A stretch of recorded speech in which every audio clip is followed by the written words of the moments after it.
ব্রাহ্মণবাড়িয়া জেলা নবীনগর থানা কালগড়া গ্রাম থেকে।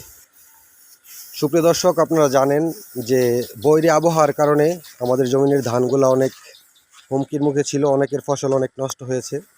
তো আল্লাহ তাআলা অনেক সুযোগ দিয়েছে আমাদেরকে আবার এই ধানগুলো নেওয়ার জন্য। তো এই যে দেখেন, আমাদের গ্রামের এক প্রবীণ মুরব্বী খায়ের বাই, খায়ের মুন্সি, উনি সদূর ওনাদের পুরাতন বাড়ি থেকে ওনার ভাতিজার বাড়িতে চলে আসেন ধানগুলো নিয়ে দেওয়ার জন্য। ওনার নাম হচ্ছে আবু খায়ের মুন্সি। অত্যন্ত সহজ সরল মনের মানুষ।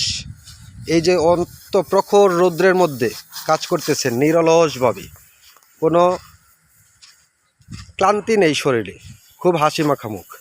আচ্ছা খায়ের ভাই, এই যে কতদিন বৌরে আবহাওয়া ছিল, বৃষ্টি ছিল, এখন আল্লাহ তাআলা রৌদ্র দিয়ে দিয়েছে, এখন হ্যাঁ আপনারা ধান শুকাইতে পারতেছেন, আপনাদের মুখে হাসি।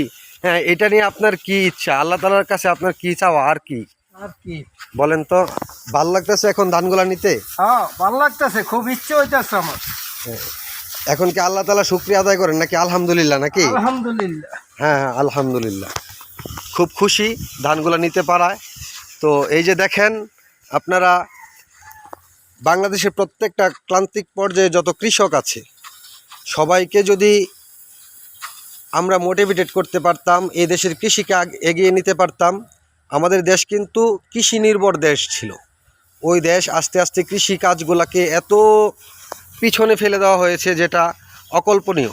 কৃষকেরা কৃষিকাজ বন্ধ করতেছে, তারা বিভিন্ন দিকে লস প্রজেক্ট, হ্যাঁ আবহাওয়া, তারপরে যেই ফসলগুলা ভালো হওয়ার কথা ছিল ওইগুলা হচ্ছে না, ঠিকভাবে পরিচর্যা হচ্ছে না।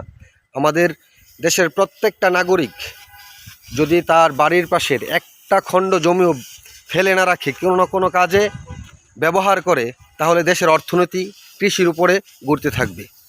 তো ভাইয়েরা আমার, আপনারা সবাই আমার এই ভিডিওটাকে সাবস্ক্রাইব করে দেবেন, আমার চ্যানেলটিকে।